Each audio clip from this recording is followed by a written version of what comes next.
বেলাল রাদিয়াল্লাহু তাআলা আনহুর বাড়ি আমি 6 বার এই দুই চোখে দেখছি। উনাকে দেখি নাই, কিন্তু ওনার দেশের মানুষগুলাকে দেখছি। এখনো পছন্দ হয় না, না রং না ঢং, মনে হয় যে ডাইস ছাড়া বানায় আল্লাহ ছেড়া দিছে। কোন রঙও নাই, ঢংও নাই। 1400 বছর আগের বেলাল কেমন ছিল ভাবেন। আল্লাহর কাছে তার পরিচয়, ছোট্ট জীবনটাকে সে করছিল, এটাই তার কাছে পুঁজি ছিল, আর কিচ্ছু ছিল না। এটাই ছিল কৃতদাস ছিল, আবার পুঁজি হবে তো হবে কি। বেলাল তো ইথিওপিয়ার ছিল, এখনো তার বাড়িটা ঐতিহ্য হিসাবে রাখা আছে। ছোট্ট পাহাড়ের পদদেশে জঙ্গলের ভিতরে ওই ছোট্ট বাড়িটাকে এখনো সিমসাম সাজায় রাখা আছে। আপনি গেলেও দেখতে পারেন, আদিস আবাবার থেকে 3 থেকে 3.5 ঘন্টা লাগবে গাড়িতে, বেশি সময় লাগবে না।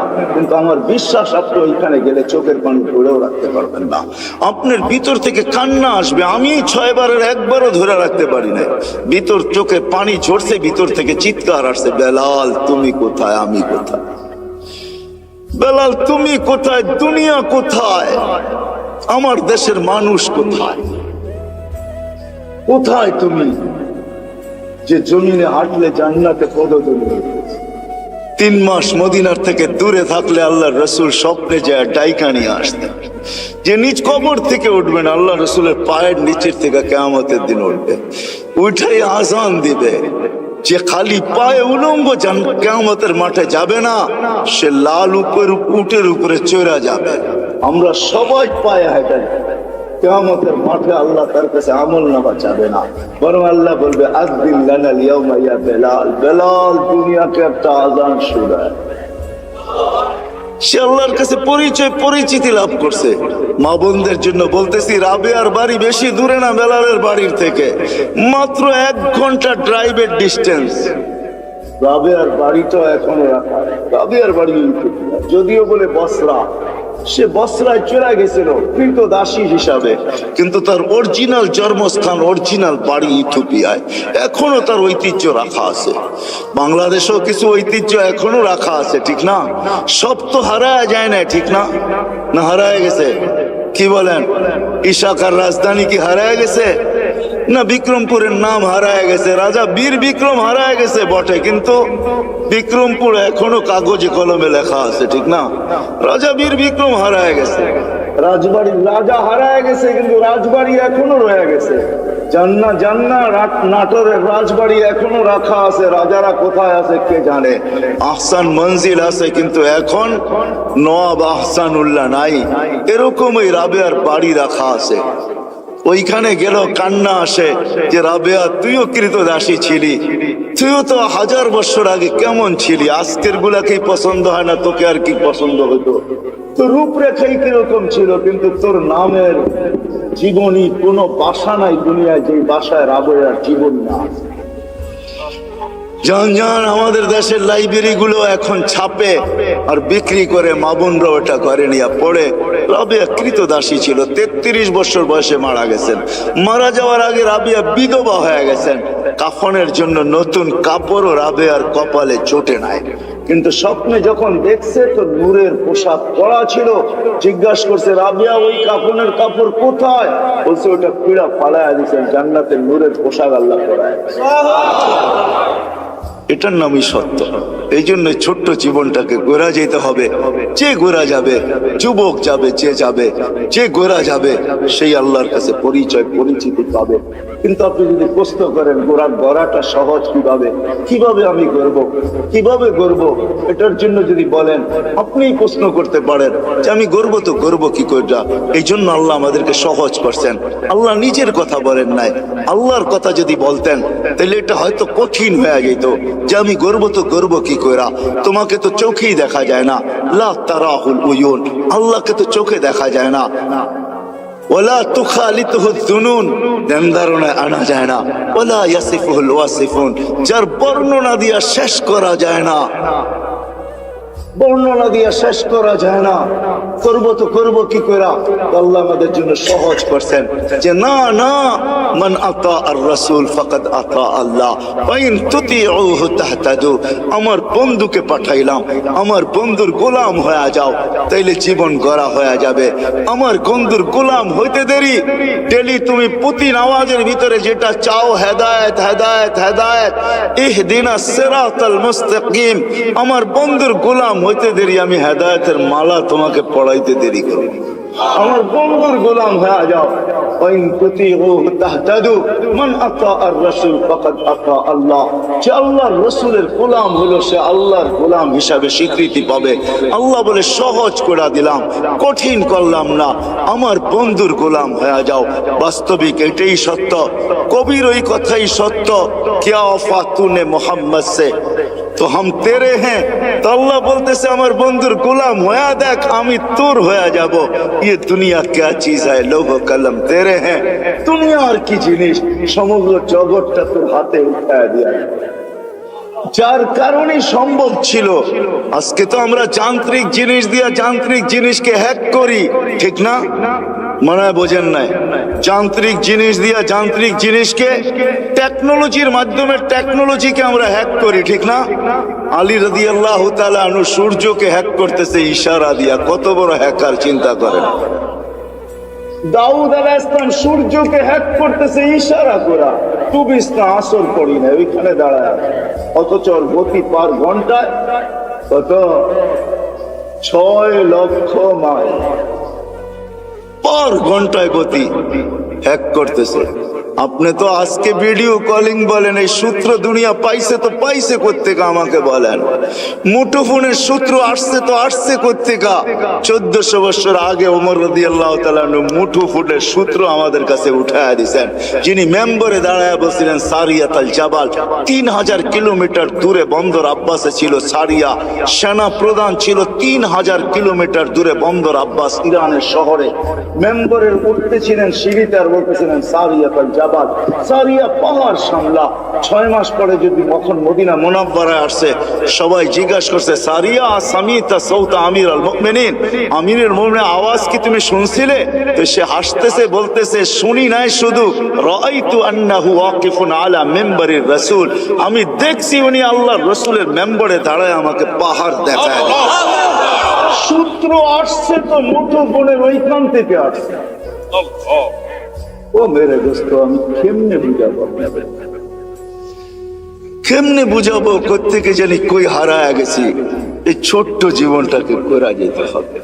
এই জন্য মুহাম্মদুর রাসূলুল্লাহর গোলামি যেই ব্যক্তি অর্জন করবে, যুবক কইরা দেখো না, মজা আসে তো আসে কতটুকু। হায় আমরা ভাবি লাইফ স্টাইল চেঞ্জ হইলেই রাগ হয় না। বাটারার মানুষ, আমাকে বাংলাদেশে ওয়াজ করতে হবে না। যদি পেন ড্রাইভের মতো আমার এইখান থেকে খোলা যেত, তাইলে আমি শুধু পর্দা লাগায় আপনাদেরকে দেখায় দিতাম আমার এখানে কত হাসি, কত কান্না, কত হাসি এখানে সেভ করা আছে, কত কান্না সেভ করা আছে। আমি গত মাসে 23 তারিখ আসছি আমেরিকা থেকে। আমি জানি দুনিয়ার উন্নত বিশ্বে কত কান্না, কত হাসি আমার এখানে সেভ করা আছে। আমাকে বুঝাইতে হবে না এগুলা। মেরে দোস্ত, লাইফ স্টাইল চেঞ্জ করলেই উন্নতি, আমরা সুখী হব না না না না। মুহাম্মদুর রাসূলুল্লাহর গোলাম হইলে আখিরাতের জীবন শুধু বনা হবে না, দুনিয়াও। হায় হায়, চলেন বলেই দিই 2019-এ 20-এ তো যেতে পারি না প্যান্ডামিকের কারণে। 21-এ যখন গেছি, 2019-এ আমি এয়ারপোর্ট থেকে বাহির হয়েছিলাম, আমেরিকার কোন এয়ারপোর্ট থেকে। তো আমার সাথে এক মুসলমান ছেলে দাড়ি টুপিওয়ালা মাকে হুইল চেয়ারে নিয়ে আসতেছিল। যখন হুইল চেয়ার শেষ যেখানে গাড়িতে উঠাবে, তো মাকে কোলে করে উঠাইতেছিল। পাশেই আমি এক ইংরেজ মহিলাকে দেখতেছিলাম, চোখের পানি ঝরতেছিল। আমি জিজ্ঞাসা করছি তুমি কাঁদো কেন? বলে দেখ ওর মা মাকে ও বাচ্চার মতো কোলে করে গাড়িতে বসাইতেছে। আমার সন্তান কোথায় হারায় গেছে আমি জানি না। শুধু বৎসরে 2টা দিন, একটা দিন আমার কাছে আসে, যেদিন মাদার ডে হয়, একটা কেক নিয়ে শুধু আমার কাছে আসে, আর কোথায় হারায় গেছে আমি জানি। পায়ে হাত রেখা বলি আমাকে বুঝায়েন না আপনারা। আমি দুনিয়া চষতে চষতে ভিতরে সব শেষ হয়ে গেছে। দুনিয়ার কোন এরকম জায়গা নাই, কোরআনে যা আছে যতটুকু আছে আল্লাহ আমাকে চষায় ফেলছে। কেন চষাইছে তাও জানি না, হয়তো আমাকে পিটাবে বেশি এই জন্য হয়তো চষাইতে পারে, যে তোকে পিটাবো বেশি এই জন্য দেখায় তোকে পিটাবো, এটাও হতে পারে, জানি না। কিন্তু আমি চৈষা বলতেছি, লাইফ স্টাইল চেঞ্জ করলেই জীবন সুখী হয়। হায় হায়, আমি বাংলাদেশিদেরকে চিনি চিনি চিনি, অনেককে চিনি যারা হাতে ধরা চোখের পানি ছড়ায়। প্রত্যেকবারই 2-4 জনকে পাই, মা বাবা বাবা বলে, মার সাথে তো সাক্ষাৎ হয় না, কিন্তু বাবা বলে হুজুর দোয়া করেন। আমার জানা ছিল না যে বুড়া বয়সে আমার ছেলের ঘরে আমাকে চাকর হইতে হবে, আমি জানি না, আমার জানা ছিল না। যদিও আমার কাছে গ্রিন কার্ড, যদিও আমার কাছে আমেরিকান পাসপোর্ট, কেননা 2 জনেই জব করে, এদের বাচ্চাগুলোকে দেখবে কে, তো দেখবে কে, চিলড্রেন কেয়ারে দিলে ডলার গুনতে হবে, আমাদের 2 জনকে গ্রিন কার্ড দিয়ে নিয়ে আসছেন। আমরা ঘরের ভিতরে থাকি, সবকিছু আমাদেরকে দেখতে হয়। যদি একটু কিছু 19 থেকে 20 হয়, ছেলে যদি কিছুও না বলে, তো বৌমার তোর চৌক রঙ্গা নিয়ে আমাদেরকে সহ্য করতে হয়। বিদায় আমার জানা ছিল না শেষ বয়সে আমার ছেলের ঘরে আমাকে চাকর, রাগ করেন না, পায়ে হাত রাখলে যে আমাকে বুঝতে হবে। বিদায় লাইফ স্টাইল চেঞ্জ করলেই আমরা সুখী হব না। মুহাম্মদুর রাসূলুল্লাহ গোলাম হইলে সুখী হব দুনিয়া আখেরাতে। ওই রসুলের গোলাম যে আরশে যে আমাদের জন্য চোখের পানি ঝরাইছেন, বাটারার উলামা তাহকিক পড়ে কোরআনিয়ান যখন আরশে পৌঁছে তো আল্লাহ জিজ্ঞাসা করছে কি করতে আসছেন, কি চান এখানে আইসা, চাবেন কি আমার কাছে? বলছে লা আসআলুকা বিনতি ফাতেমা ওয়ালা আসআলুকা আম্মি আব্বাস, আমি চাচাও চাই না মেয়েও চাই না, আসআলুকা উম্মতি, আমি উম্মত চাইতে আসছি। ওইখানে লজিক দিছেন, যুক্তি দিছেন, আনতা রব্বুল কারীম আনা নবিয়্যুর রহিম, আপনি রব্বে করিম আগে আমি নবী রহিম, পরে পিছে কাইফা তুদাইয়ু হাযিল উম্মাহ বাইনাল কারীম ওয়ার রহিম, কিভাবে আমার উম্মত দুইয়ের মাঝে হারায় যাবে আমি সহ্য করতে পারবো না। শুরুতে আপনি, শেষে আমি, উম্মত জাহান্নামে চলে যাবে আমি সইতে পারবো না। তো আল্লাহ ওয়াদা করতেছে কাসসামতুল কিয়ামাতা কিসমাইন, আমি কিয়ামতকে 2 ভাগে ভাগ করছি বন্ধু, কোনো কারণ নাই চিন্তার। লা ইউখসিকা ফি উম্মতিক, আপনার উম্মতের জন্য আপনার কপালে আপনাকে আমি দুঃখ দিব না, ব্যথা দিব না, আপনাকে লজ্জিত করব না, কপালে বাজ আসতে দিব না। আমি কিয়ামতকে 2 ভাগে ভাগ করছি। এক riwayate এটাও আছে, আল্লাহ বলছে আনা মালিক ইয়াউমিদ্দিন আনতা সাহিবা ইয়াউমিদ্দিন, বন্ধু আমি কিয়ামতের মালিক বটে, বাদশা কিন্তু আমি। আল্লাহ রসুলকে সান্ত্বনা দিয়েছেন, বলছে কিয়ামত 2 ভাগে ভাগ করছি, সাল তুতা শাফি তুশাফা, ওই দিন আপনি চাবেন আমি দিব, সুপারিশ করবেন আমি মঞ্জুর করব। ও যুবক একটু বলো না, যাকে মাকামে মাহমুদে উঠায় নেওয়ার জন্য জিবরিল আসবে, মাকামে মাহমুদে যাবে আর চেয়ারে বসবে, হাত রেখা দাঁড়ায় থাকবে। আল্লাহ বলবে চেয়ারে বসেন না কেন? বলে বসলে 3 জায়গায় আমার উম্মতের জন্য ছুটবে তো ছুটবে। বলছে কোন 3 জায়গায় দৌড়াইবেন? কেন হাউসে কাউসারে দৌড়াইতে হবে না, আমার উম্মতকে পেহলা পয়রা আমি নিজে পানি পান করাবো, আমি করাবো না তো করাবে কে? আবার দৌড়াবো মিজানের পাল্লায়, সামনে ঝুঁকে কি ঝুঁকে না, এটা পর্যালোচনা, ওটা পরিলক্ষিত করতে হবে আমাকে, দেখতে হবে আমাকে। যদি সামনে না ঝুঁকে তো আপনি তো ওয়াদাই করছেন, চাইলে দিবেন, সুপারিশ করলে মঞ্জুর করবেন, ওইখানে দাঁড়াই হাত উঠায় দিব। কেননা কোরআনে আপনি আমাকে বলেন না সাউফা ইউতিকা রাব্বুকা ফাতারদা, আপনাকে রাজি করেই ছাড়বো। ওই সময় তো আল্লাহ রাসূল ওয়াদাই করছেন, আল্লাহর সাথে দোয়াই করছেন, সাক্ষী রাখছেন জিবরিলকে, হাত্তা ওয়াল্লাহি লান আরদা হাত্তা ইয়াকুনা ওয়াহিদ মিন উম্মতি ফিন নার, একজন উম্মত জাহান্নামে থাকা পর্যন্ত আমি আপনার উপরে রাজি হব না। ও যুবক, এর গোলাম বনেন, ও ভাই এর গোলাম বনেন, যে কিয়ামতের মাঠেও আপনার জন্য ছুটবে, তারপরে পুলসেরাতে দৌড়াইতে থাকবে। যদি পার না হইতে পারে তো দুরুদ যদি জীবনে একটাও পড়া থাকি, একবারও পড়া থাকি, ওটাকে মাথার উপরে দিয়া পার করায় দিবে। কিয়ামতের মাঠে যিনি ছুটতে থাকবেন, হাদিস অনেক ছিল, রাত্র অনেক হয়ে গেছে, নাইলে দেখাইতাম কোন নবী আল্লাহ আমাদেরকে দিছিলেন। আরে চলেন চলেন, যে মৃত্যু লগ্নে যার 9 ঘরে চুলা জ্বলে নাই, 9 ঘরে খাবার নাই, যে নিজে ক্ষুধার্ত দুনিয়ার থেকে যাইতেছেন, 9টা ফ্যামিলি রেখা যাইতেছেন, যাদের ঘরে কোনো খাদ্য নাই। আম্মা জান আয়েশা রাদিয়াল্লাহু তাআলা আনহা বলছেন যে বাতি জ্বালানোর তেল ছিল না, যদি থাকতো তো খিদা নিবারণের জন্য পান করে নিতাম। এরকম 9টা ফ্যামিলি রেখা যেতেছেন, হাসান হোসাইনকে রেখা যেতেছেন, আলী ফাতেমাকে রেখা যেতেছেন, যারা সবাই ক্ষুধার্ত। আল্লাহর নবী দুনিয়ার থেকে গেছেন ক্ষুধার্ত, এক বেলার না দুই বেলার না কয়েক বেলার ক্ষুধার্ত দুনিয়ার থেকে গেছেন। খাওয়ার কিচ্ছু ঘরে ছিল না। ওই মুহূর্ত হাসান হোসেনের জন্য চোখের পানি ঝরে নাই। যারা কলিজার টুকরা ছিল, হায় রাত্র অনেক হয়ে যাবে। একদিন দুই ভাই আসছে আল্লাহ রসুলের কাছে, বলতেছে নানা জান আপনি উত্তম না আমরা উত্তম? আল্লাহ রসুল সাদা সিধা জবাব দিছে আমি উত্তম। দুই ভাই হাসতে হাসতে কুটা কুটা হয়ে গেছে। আল্লাহ রসুল বলছে আসো কেন? জবাব হয় না। মানি জবাব হয় না মানি আমরা দুই ভাই উত্তম, আপনি উত্তম না। তো বলছে কি কইরা? আমাদের আব্বা জানতে চিনেন? আব্বার পরিচয় দিয়া বলতেছে আবু কালাইসা বিশাই, আপনার আব্বা তো কিছুই না। আমাদের আম্মা জানতে চিনেন? পরিচয় দিয়া বলতেছে উম্মু কালাইসা বিশাই, আপনার আম্মা তো কিছুই না। আম্মু নানা জানতে চিনেন? নানার পরিচয় দিয়া বলতেছে ওয়া জাদ্দু কালাইসা বিশাই, আপনি নানার তো মানুষের নামই জানে না। আল্লাহ রসুল দুইজনরে উঠায় চুমা দিয়া বলতেছে মাইনা নিলাম তোমরাই উত্তম। ওই কলিজার টুকরার জন্য চোখের পানি না, বাটারার মানুষ আপনার আমার জন্য চোখের পানি ছিল। জিবরিল জিজ্ঞাসা করতে বাধ্য হয়েছে এখনো কাঁদতেছেন? ওয়াইলা রফিকিল আলা, আপনি তো আল্লাহর সান্নিধ্যে চলে যাবেন। আল্লাহু ইয়ান্তাযিরুক, আল্লাহ আপনার অপেক্ষায় অপেক্ষমান, এখনো চোখের পানি। বলছে জিবরিল ফামান লিবাদিলি উম্মতি, আমার পরে উম্মতকে দেখা কে রাখবে। আজকে ওই উম্মত বলে লাইফ স্টাইল চেঞ্জ করলে আমি সুখী হব। ওই উম্মত বলে লাইফ স্টাইল চেঞ্জ করলে সুখী হব। ওই উম্মত বলে রাগ হয় না।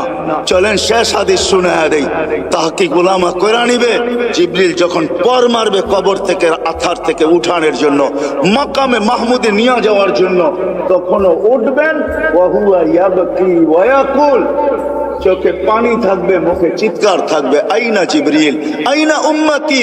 জিবরিল আমার উম্মত আমার রিসেপশনে আসে না কেন? তুমি একা কেন?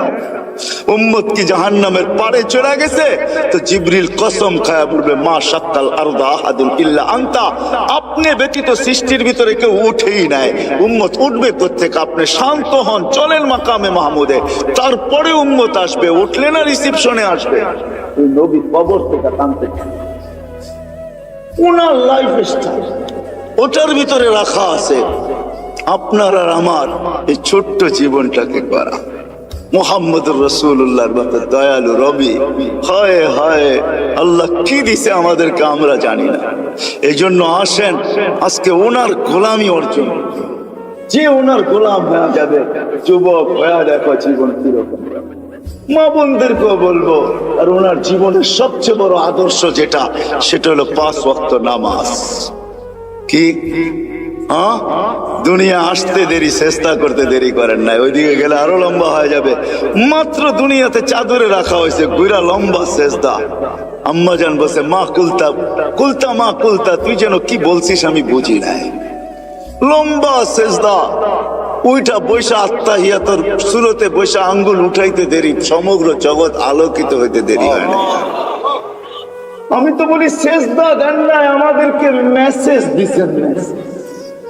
হায় আমি তুর পাহাড়ও দেখছি, হায় হায় ওইখানে যাওয়ার পরে হাদিস আমার মনে যে আমি কথা বলি, কারোর সাথে কথা বলবেন? তো আল্লাহ জবাব দিছে হ্যাঁ বলবো, কিন্তু শোনো তোমার সাথে কথা বলি পর্দার ওই পার থেকে, এই তুমি এই পারে আমি ওই পারে, এমন না যে আমি চূড়ায় তুমি পদদেশে। বলছে এক উম্মত আসতেছে, আমি দুনিয়াতে 4 সাথেই কথা বলবো, পর্দার এই পার থেকে ওই পার, কিন্তু আমার বন্ধুর সাথে না। আমার বন্ধুকে তো ডাইকা নিয়া কাওবা কাওসাইনিয়া ওয়াদনা ফাদানা ফাতাদাল্লা ফাআওহা ইলা আবদিহি মা আওহা, কাছে বসায় কথা বলবো, আর বন্ধুর উম্মত আমার সাথে কথা বলবে কথা। কিন্তু ফালা হিজাবা বাইনি ওয়া বাইনাহুম, এদের মাঝে আমার মাঝে কোনো পর্দা থাকবে না। মুসা আলাইহিস সালাম জিজ্ঞাসা করছে কখন কথা বলবে? বলে ইযহুম ইয়াসজুদুন, যখন তারা সিজদায় যাবে। সিজদায় হায় হায়, জীবন গড়ার সবচেয়ে বড় মুহাম্মদুর রাসূলুল্লাহর জিন্দেগির সবচেয়ে বড় জিনিস যেটা, মুখ্যম জিনিস যেটা, যেটা সিল লাগায় নিয়ে আসছেন। বলে না একের 1 না 101 না, একই যেন প্রবাদ বাক্য আছে না, আরে এরকম এক আমল নিয়ে আসছেন যেটা একটাই 100 না, একটাই জিন্দেগি। এই জন্য হাদিস সিল মাইরা নিয়ে আসছেন, ইদা সালুহা সালুহা সাইরুল আমাল। নামাজ ঠিক তো জীবন ঠিক, নামাজ ওকে তো জীবন ওকে। 5 বার আল্লাহ ডাকে, ওই আল্লাহ ডাকে, ওই আল্লাহ যিনি আমাদেরকে অস্তিত্ব দিয়েছেন, ওই আল্লাহ ডাকে যিনি 99 পদের মালিক। কয়টা? এই জন্য আসেন, ওয়াদা করেন যে আজকের থেকে নবীর গোলাম হোক। ওয়াদা নামান, আজকের থেকে নামাজ ছাড়বো না। কে কে ওয়াদা করতে পারে যে আজকের থেকে নামাজ কোনো অবস্থায় ছাড়বো? আমি বিশেষ করে যুবকদের পায়ে হাত দিয়া বলি, ছাড়বো না নামাজ। জানো না যুবক তুমি কোথায় পৌঁছবে? যদি 5 ওয়াক্ত নামাজও গ্যারান্টির সাথে বাজমাত করতে পারো, তো একটা দিন আসবে আল্লাহ তোমাকে দেখা লজ্জা পাবে। আমি হাদিস দিতে পারি, হাদিসই আছে। এই জন্য বাংলাদেশ নড়ে চড়ে পড়ে না, কেন বাংলাদেশের সাথে আল্লাহ সম্পর্ক। হাজারো লক্ষ যুবক বাংলাদেশে আছে যাদেরকে দেখে আল্লাহ লজ্জা পায়। শুধু মাদ্রাসায় না, স্কুলও আছে, কলেজও আছে, ইউনিভার্সিটিতেও আছে। হ্যাঁ, বুয়েট চুয়েট সব জায়গায় আছে, মেডিকেল কলেজও আছে। জন ময়মনসিংহ এগ্রিকালচারে গেলে মাঝে মাঝে মনে হয় এটা মাদ্রাসার ভিতরে ঢুকে গেছি। এটা এগ্রিকালচার না, যেটা এশিয়ার ভিতরে সবচেয়ে বড় এগ্রিকালচার কলেজ, কিন্তু মনে হয় যে ইকরাম মাদ্রাসার ছেলে ফেলে। আমি মাঝে মাঝে গেলে ওদেরকে বলি, তোদেরকে দেখেই মনে হয় আল্লাহ লজ্জা পায়। আমার জীবনের একটা পর্ব ছিল অস্ট্রেলিয়ায়, আমি এক জায়গায় রাত্রে কাস্ট করতেছিলাম, তখন আমার মনে চেয়েছে আমি সহ জমিনটা উল্টে গেলে এখন ভালো। কিন্তু আমার সাথে যে অস্ট্রেলিয়ান যুবকরা ছিল ওদের দিকে দেখা আমি ক্ষান্ত হয়ে গেছি। ওই হাদিস মনে পড়ছে যে যুবক উল্টাবে তো উল্টাবে কি করে, তুই তো আমার সাথে দাঁড়ায় আছিস, উল্টাবে তো উল্টাবে কি করে? কেন তোর মতো যুবককে দেখলে তো আল্লাহ লজ্জা পায়। তো আল্লাহ নিজেই বলছে লাউলা শাবাবা খুশা, যদি ওই যুবকরা না থাকতো যারা লজ্জাপতির মতো আল্লাহর ভয়ে নিজেকে গুটায় আনিছেন, লাজালতুস সামা হাদিদা, আকাশ লোহার, জমিন সফসফা, জমিন তামার, মাটিগুলা বালু, বৃষ্টির একটা ফোঁটা না, শস্যের একটা দানা না। বল আনসালতু আলাইহিমুল আযাবা সাব্বা, একের পর এক আযাব দিয়ে আমি ধ্বংস করে। আল্লাহ দেখায় দিছে করুণা দিয়া, আমাদেরকে সিরুন নিচে নিয়ে গেছে। 750 কোটি মানুষ, ছোট্ট একটা ভাইরাস যাকে মাইক্রোস্কোপ দিয়ে জুম করা ছাড়া দেখা যায় না। শুধু ডাইরেক্ট মাইক্রোস্কোপ দিয়েও দেখা যায় না, ওটাকে জুম করতে হয়, বড় করতে হয়। এই জন্যই তো আপনারা মাস্ক পরেন না। এত বড় বড় টেলিভিশনে দেখেন আর মনে মনে ভাবেন নাকের ছিদ্রটা এত বড় না, এটা যাইবো তো যাইবো কি করে, ঠিক না? এই জন্যই তো কেউ পড়ি না মাস্ক, আমরা এত বড় বড় দেখি, ঠিক না? বলেন ছোট্ট একটা ভাইরাস সারা দুনিয়া 750 কোটি মানুষের ব্রেন 2020-এ জিরো নিচে নামায় রাখছে। ভ্যাকসিন আসলেই কি হবে? কোন ভ্যাকসিনের গায়ে লেখা আছে 100% গ্যারান্টি? কি বলেন? না ফাইজার না মডার্না।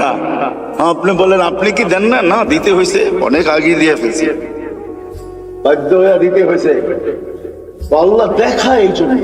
আসেন মেরে দোস্ত, 5 ওয়াক্ত নামাজ যুবক আজকের থেকে যেন না ছোটে। নবীর স্টাইল, নবীর জিন্দেগি গ্রহণ করো, দেখো তোমার লাইফে মজা আসে কিরকম। লাইফটা দিছেন আল্লাহ এনজয় করার জন্য, কিন্তু তুমি যেটাকে এনজয় মনে করতেছো, দিস ইজ নো এনজয়। এটা এনজয় না, 2 দিন পরেই তুমি দেখবে এটা এনজয় না। 2টা জিনিস তুমি অতি সত্বর হারায় ফেলবে, 2টা তোমার জন্য অবধারিত। রাগ হয় না, তোমাদের পায়ে হাত, তোমাদের হিতাকাঙ্ক্ষী হিসাবে বলতেছে। অল্প বয়সে যৌবন হারায় ফেলবে, অল্প বয়সে, হাদিসের ওয়াদা, অল্প বয়সে যৌবন হারায় ফেলবে। যার দ্বারা আমাদের যুবকরা অ্যাডিক্টেড হয়ে যৌবন হারায় ফেলে, বিভিন্ন লাইনে যায় যৌবন হারায় ফেলে, নবীর আদর্শের দূরে সরান। আর দ্বিতীয় হলো 50-এর আগে মৃত্যু হবে। আমি আপনাদেরকে গণাইতে চাইতেছি না, এই জন্য নামাজ কোনোদিন ছাড়বো না ইনশাআল্লাহ। হ্যাঁ, আর সর্বশেষ কথা, এটা সামনে দিছে বিদায় বলতেছি, বলছে বিদায় এরকম না। যেটা বলতেছিলাম, বাংলাদেশ নড়ে চড়ে পড়ে না, এই জমির সাথে আল্লাহর বিরাট বড় একটা ভালোবাসা আছে। আমার কাছে অনেকগুলো সূত্র আছে, আমি তালাশ করে দেখছি। দুনিয়া দেখেই বলতেছি, মক্কা, মদিনা, বাইতুল মুকাদ্দাস ভিন্ন কথা। এই 3টাকে নিয়ে কোনো তুলনা হয় না, আলোচনা হয় না। এছাড়া বাংলাদেশের জমিনের মতো দুনিয়ায় কোনো জমিন আল্লাহ তৈরি করেন নাই। এই জমিনের মতো পরিবেশ দুনিয়ার কোথাও নেই। এত দাড়ি টুপি, এত জুব্বা, এত পর্দা নিশিন, রাত্র 11, সাড়ে 12টা বাজতে চলছে। দুনিয়ার কোথাও আপনি দেখাইতে পারবেন না এত রাত অবধি বসে আল্লাহ আল্লাহ রসুলের কথা চাতকের মতো শুনে, এরকম দুনিয়ার কোনো দেশ না। ময়মনসিংহ, সিলেট চলে যান, সারা রাত্র ওয়াজ হতে থাকে, শুনতে থাকে। বাংলাদেশের জমিনের সাথে আল্লাহ সম্পর্ক, এই জন্য এখানে একটা বিচিত্রময় পরিবেশ আছে যেটা দুনিয়ার কোথাও নাই। আমি ঘুরা বলতেছি, যতদিন এই পরিবেশটা টিকা থাকবে আমার বিশ্বাস এই দেশ নড়বে চড়বে, কিচ্ছু হবে না। কেননা এই দেশের কোনো গলি নাই যে গলিতে মসজিদ না আছে, কোনো গলি নাই যেখানে মাদ্রাসার সাইনবোর্ড না আছে, কোনো গলি নাই যেখানে দুই একজন আলেম বাস না করে। বাংলাদেশের ভিতরে এই পরিবেশটা যদি আমরা টিকায় রাখতে পারি, এটার জন্যই প্রয়োজন এটা, যেটা আমার আগে যিনি উনিও বললেন, এটা বেশি না, 1 স্কয়ার ফিট জায়গা আপনার মা বাবার নামে দিয়া দেন। আমি একটা প্রশ্ন করলে কেউ হাত তুলতে পারবেন না। আমার বিশ্বাস এখানে মনে হয় একজনও নাই যে প্রতিদিন মা বাবা থাকুক আর না থাকুক, যাদের নাই তাদেরকে প্রশ্ন করি যে প্রতিদিন বাহির হওয়ার সময় মা বাবার নামে 2 টাকা সদকা করে বাহির হই, একজনও হাত উঠে দেবেন। হয়তো কিছু লোক হাত এটা উঠাবেন, এটাও যদি প্রশ্ন করি, ইমাম সাহেব যদি দোয়া না করে রব্বির হামহুমা কামা রব্বায়ানি সগীরা, তো কেউ এখানের বহুত বেশিরভাগ লোক হবে যে আমি নিজের থেকে নিজের স্মরণে প্রত্যেক নামাজের পরে আমি মা বাবার জন্য হাত তুলে দোয়া করি। এরকম লোকের সংখ্যা এখানে কয়জন হবে? এই তো একজন, অল্প কয়েকজন হাত উঠান দেখেন যে আমি নিজের থেকে। না না, সবাই উঠান না, যারা করেন নিজের থেকে, যে প্রত্যেক নামাজের পরে আমি নিজের থেকে। ইমাম সাহেব চাকান না, ইমাম সাহেব চাইলে তো আমরা সবাই চাইতে থাকি, ঠিক না? নিজের থেকে। অথচ মা বাবা কবরে চলে গেছে। হ্যাঁ, হায় আপনার আমার সন্তানও এরকমই হবে যে 2 টাকা, অথচ মা বাবা কষ্ট করে আমাদেরকে কোথায় পৌঁছায় দিয়ে গেছেন। মা বাবার নামই আপনি 1 স্কয়ার ফিট জায়গা নিয়ে আনেন, 1 গ্লাস পানি দিয়েও এই উম্মত জান্নাতে যাবে। 1 গ্লাস পানি দিয়ে, শুধু একটা নেকি দিয়েও এই উম্মত জান্নাতে যাবে। এই জন্য সবার কাছে দরখাস্ত, নিবেন তো ইনশাআল্লাহ? কে কে চেষ্টা করবেন দেখি, হাত উঠান তো, যে আমরা চেষ্টা করব কমসে কম 1 স্কয়ার ফিট জায়গা নেওয়ার জন্য। আমি নাম নুম লিখবো না, শুধু হাত দেখবো বাস। হয়তো আমি চেষ্টা করব, নাহলে আমি দায়িত্ব নিব। দুটা কিন্তু 2 শব্দ, আমি চেষ্টা করব বা দায়িত্ব নিব। 1 স্কয়ার ফিট জায়গার পয়সা জোগাই। এরকম কে কে আছেন? হাত উঠান তো দেখি। মাশাআল্লাহ, আল্লাহ কবুল করুন। কি বলেন? তো আমার সাথে এক মুসলমান ছেলে দাড়ি টুপিওয়ালা মাকে হুইল চেয়ারে নিয়ে আসতেছিল। যখন হুইল চেয়ার সেট যেখানে গাড়িতে উঠাবে, তো মাকে কোলে করে উঠাইতেছিল। পাশেই আমি এক ইংরেজ মহিলাকে দেখতেছিলাম, চোখের পানি ঝরতেছিল। আমি জিজ্ঞাসা করছি, তুমি কাঁদো কেন? বলে, দেখ ওর মা মাকে ও বাচ্চার মতো কোলে করে গাড়িতে বসাইতেছে। আমার সন্তান কোথায় হারায় গেছে আমি জানি না। শুধু বৎসরে 2টা দিন, একটা দিন আমার কাছে আসে যেদিন মাদার ডে হয়, একটা কেক নিয়ে শুধু আমার কাছে আসে, আর কোথায় হারায় গেছে আমি জানি। হয়তো আমরা আজকে দুনিয়াতে আসি, দুনিয়ার পরিস্থিতি আর সিস্টেম এটাই বলতে চাইতেছে যে বেশি দিন আমরা সবাই দুনিয়াতে থাকবো না। কেন আমাদের বয়সটাও বেশি লম্বা না, 60 থেকে 70 বছর। দুনিয়ায় কোনো দেশ আছে কিনা আমার জানা নাই যার গড় আয়ু 70-এর উপরে আছে। হয়তো আপনাদের কাছে জানা থাকতে পারে। বিদায় 70 পর্যন্তই আমাদের জীবনের সীমা রেখা। এর চেয়ে বেশি যারা পাবে, হাদিসের আলোকে বোঝা যায় কালিলুম মা ইয়াতাজাওয়াজুন, এর চেয়ে বেশি যারা পাবে এদের সংখ্যা বড় নগণ্য হবে। বিদায় আমরা ভাইবা নিতে পারি, কিন্তু এটাও তো সত্য, কেউ বুকে হাত দিয়ে বলতে পারবে না আমি 60 বাজবো কি 70 বাজবো। এটাও তো জানার মতো টেকনোলজির যুগে কোনো মেশিন এখনো বাহির হয় নাই। যদিও আগে ভাবতাম যে জ্বর মাপতে হলে থার্মোমিটার মুখে নিতে হবে অথবা বুগল তলে নিতে হবে, কিন্তু টেকনোলজি উন্নতি হওয়ার কারণে এখন আর জ্বর মাপতে মুখেও নিতে হয় না, আর বুগল তলেও নিতে হয় না। বেশি দূরে যেতে হবে না, আমাদের এয়ারপোর্টেই মেশিন লাগানো আছে। আপনি গেট ক্রস করতে থাকবেন, তাপমাত্রা দেখার যার দায়িত্ব সে তাপমাত্রা দেখতে থাকবে যে আপনার তাপমাত্রা কতটুকু। যদি দেখে তাপমাত্রা অনেক বেশি, তো বেটি আপনাকে থামায় দিবে, আপনিও জানবেন না যে তাপমাত্রা মাপলো তো মাপলো কি করে।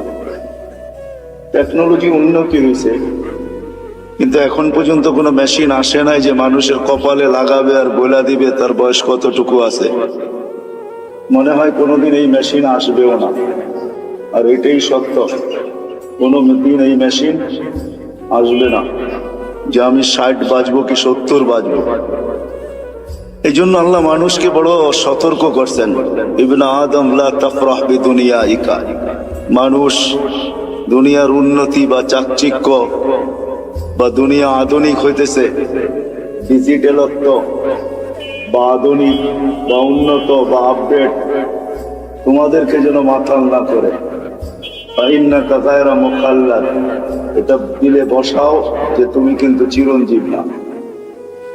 আবার আল্লাহ যুবকদেরকেও পৃথক করছেন, ইয়া শাবাব, ও যুবক, লা ইয়াক্তাররুকা শাবাবুকা, যৌবন যেন তোমাকে মাতাল না করে, বিমুখ না করে। কাম মিন শাব সাবাকাকা ইলাল মাউত, আল্লাহ লজিকও দিছেন, যুক্তিও দিছেন যে কত যুবককেই তো আমি যৌবন অবস্থায় কবরের কোলে শোয়ায় দিচ্ছি। এটাই কিন্তু চির সত্য। আমাদের সবাই উপস্থিত যদি এখনো আমরা দুনিয়াতে বা প্রত্যেকেই একটা পজিশন নিয়ে চলি, কিন্তু একটা দিন অচিরেই আসবে যে আমরা কেউ দুনিয়াতে থাকবো না। যদিও আজকে বিরাজমান কথা, কিন্তু আমার ঠান্ডা ঠান্ডাই হবে, সুর টুর হবে না। ধ্যান দিয়ে শুনলে হয়তো বুঝে আসতে পারে, দিলে গাঁথতে পারে। আমরা কেউ থাকবো না, শূন্য দুনিয়া আল্লাহ শূন্য করবে, এটাই আল্লাহ সিস্টেম। এই জন্য প্রতিদিন কিন্তু আল্লাহ আমাদেরকে আপডেট দেখায়। এর আগেও মানুষ মারা যেত প্রতিদিন, এখনো 3 থেকে 4 লক্ষ মানুষ ডেলি মারা যায় বিভিন্ন কারণে, কিন্তু কোনোদিন আপডেট আমাদের সামনে আসতো না। হয়তো নেটে সার্চ করলে পাওয়া যেত, কিন্তু করোনা কিন্তু ডেলি আমাদেরকে আপডেট দেখাইতেছে, ঠিক না? কত হাজার দুনিয়ার থেকে উঠে যেতেছে। আলহামদুলিল্লাহ আমাদের দেশে নাই, না আসুক এটাই আমরা চাই। আমাদের দেশ করোনা মুক্ত হোক, এটাই আমাদের সদা সর্বদা দোয়া। কোনো বিপর্যয় না ঘটুক, এটাই আমরা চাই। কিন্তু সারা দুনিয়ার আপডেট কিন্তু আমাদের সামনে আসে। আল্লাহ কিন্তু বুঝাইতে চাইতেছে, ডেলি কিন্তু আমি 5000 করে উঠাইতেছি, 10,000 উঠাইতেছি, কখনো বাড়ে কখনো কমে। একদিন শূন্য দুনিয়া কিন্তু শূন্য হয়ে যাবে, আবার একটা দিন আসবে দুনিয়াই থাকবে না। আমি মানি আর না মানি, এটাই কিন্তু সত্য। আর এটারই নিদর্শন আল্লাহ আমাদের সামনে তুলে ধরতেছেন। এই জন্য দুনিয়া ঘুরলে দেখা যায় এখনো আছে। আপনাদেরকে আমি অ্যাড্রেস দিতে পারি। কওমে আদ যারা দুনিয়ার ভিতরে সবচেয়ে বড় ছিলেন, যাদের স্লোগান ছিল মানে আসাদ্দু মিন্না কুওয়া, আমাদের চেয়ে শক্তিশালী কে? 120 ফিট লম্বা ছিলেন। এদের ঘরগুলো এখনো রাখা আছে। ইয়ানহিতুনা মিনাল জিবালি বুয়ুতা, জমিনে বাস করতেন না, বলতেন জমিন আমাদের পেশাব পায়খানার জন্য। পাহাড়ে বাস করতেন, এখনো মাথার ডাচাটা রাখা আছে। আমি অ্যাড্রেস দেই, আমি দেখে আসছি, আপনারাও দেখে আসেন। 6 ফিটের একটা মানুষ এইদিকে দাঁড়াবে, আরেকটা ওইদিকে দাঁড়াবে, একজন আরেকজনকে দেখবে না এই মাথার উপর। এই ঐতিহ্যগুলো দুনিয়াতে রাখা আছে, এগুলো নিদর্শন স্বরূপ। আমরাও একদিন চলে যাব। যিনি নিয়ে আসছেন উনি আমাদেরকে নিয়ে যাবেন। হ্যাঁ, এটাই সত্য। মালাকুল মউতকে যখন আল্লাহ মউতের জন্য নির্ধারণ করেন, তো ওনার প্রশ্ন ছিল, আল্লাহ নিয়া তো আসবো, হুকুমের অমান্য তো করা যাবে না, কিন্তু মানুষ তো আমাকে গালি বানিয়ে দিবে। সবাই বলবে লোকটার কোনো কাজই নাই, শালি বাটারা সারাদিন ঘুরতে থাকে। এই থানার ভিতর থেকে প্রতিদিন কেউ না কেউ ওঠে, ঠিক না? তো আমরা তো বলবো লোকটার কোনো কাজই নাই, খালি বাটারা থানার ভিতরেই ঘুরে, যাকে মনে চায় তাকে উঠায় নিয়ে যায়। তো তার এই প্রশ্নের উত্তরে আল্লাহ বলছিলেন, সাআজআলু লিল মাউতি সাবাবা, আমি মৃত্যুর কারণ বানায় দিব। ইয়াযকুরুস সাবাব ওয়া ইয়ানসা, মানুষ কারণ নিয়ে আলোচনা করবে, তোমার নাম কেউ ভুলে নিবে না। এটাই সত্য। সময়ের আগে কেউ মরে না, আর কারণ ছাড়াও কেউ মরে না। যদি তাই হইতো তাহলে সান্ত্বনার মেশিন, লাইফ সাপোর্ট, এটা যাবে তো যাবে কোথায়? উচিত তো ছিল লাইফ সাপোর্টে দিতে দেরি, তার লাইফ সুরক্ষিত হওয়া দেরি হতো না, ঠিক না? কি বলেন? লাইফ সাপোর্টে যে যায় সেও ভাবে হয়তো ফিরবো না, যারা দেয় তারাও ভাবে হয়তো ফিরবো না, ডাক্তাররাও ভাবে মনে হয় আর বাঁচাইতে পারবো না, কেননা লাইফ সাপোর্টে চলে আসছে, ঠিক না? কিন্তু লাভ তো, নাম তো লাইফ সাপোর্ট, ঠিক না? শব্দটা যদিও ইংরেজি, কিন্তু বাংলা করলে কি দাঁড়াবে? জীবনকে সুরক্ষিত করে, এটাই তো, জীবনকে বাঁচায় দেয়। আসলে তা না, কারণ ছাড়া কেউ যায় না, সময়ের আগেও কেউ যায় না, বিদায় শূন্য হবে একদিন, এটাই সত্য। আপনার আমি মানি আর না মানি, আর একদিন আসবে এটা কিছুই থাকবে না, যেটাকে কিয়ামত বলে। হাদিসের দ্বারা আল্লাহ আমাদেরকে বুঝাইছেন। আল্লাহ রসুল আমাদেরকে বাধ্য করে না, আমাদেরকে বুঝায়। বাধ্য আল্লাহ করতে পারে, এই জন্য আল্লাহ আমাদের সামনে লজিক রাখছেন, যুক্তি রাখছেন। আকাশ দেখ, উচ্চতা দেখ, তারাউনাহু বিগাইরি আমাদ, কোথাও তুমি খুঁটি পাবে না। দুনিয়ার সবচেয়ে পাওয়ারফুল দূরবীন হলো হুবল, সে সারা দুনিয়া ছাট মাইরা দেখছে, কোথাও কোনো খুঁটি নাই। বিদায় আজ পর্যন্ত নাসার হুবল এই তথ্য দেয় নাই যে আমরা কোথাও খুঁটি পাইছি, খুঁটি দিয়ে আকাশ দাঁড়ায় আছে। আল্লাহ বলছে কোথাও খুঁটি নাই। একটা না সাবা সামাওয়াতুন তিবাকা, একের পর এক 7টা, প্রত্যেকটা এক সমান বড় না। যদি বিশাল স্টেডিয়ামের ভিতরে একটা মার্বেল রাখা হয়, তাইলে স্টেডিয়ামের তুলনায় মার্বেলটা যতটুকু ছোট, প্রথম আকাশটা দ্বিতীয়টার সামনে এতটুকু ছোট, দ্বিতীয়টা তৃতীয়র সামনে এতটুকু ছোট, প্রত্যেকটা তার পরেরটার সামনে এতটুকু ছোট। আল্লাহ বলে 7টা দাঁড় করায় রাখছি, যদি 7টাকে বাধ্য করতে পারি দাঁড়ানোর উপরে, তুমি আর কে? 3.5 একটা মানুষ, তোমাকে বাধ্য করা কোনো ব্যাপার না। কি ব্যাপার?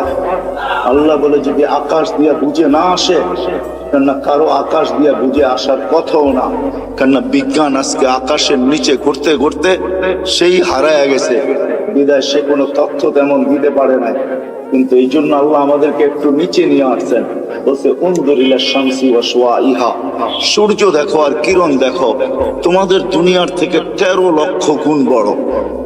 আমাদের দুনিয়াটা নক্ষত্র না, গ্রহ, এটা নক্ষত্র 13 লক্ষ গুণ বড়। আল্লাহ বলে এটাকে যদি 365 দিনে 365 কক্ষপথে আমি বাধ্য করতে পারি, যার চলার ঘন্টা পার ঘন্টায় 6 লক্ষ কিলোমিটার বেগে দৌড়াইতেছে, একে যদি আমি বাধ্য করতে পারি, তো তোমাকে বাধ্য করা কোনো ব্যাপার না। আল্লাহ বলে এটাও যদি বুঝে না আসে, তো উনজুরিলাল বিহারি ওয়া আমওয়াজিহা, সমুদ্র দেখার তরঙ্গমালা গুলা দেখ।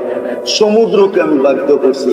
পদ্মা, মেঘনা, যমুনা ভাঙ্গে আমি মানি, কিন্তু আজ পর্যন্ত বঙ্গোপসাগর ভাঙছে এরকম খবর, বঙ্গোপসাগরে ভাঙ্গন শুরু হয়েছে এরকম কোনো খবর মনে হয় বাংলাদেশের কোনো নিউজ পেপারে আসে না, ঠিক না?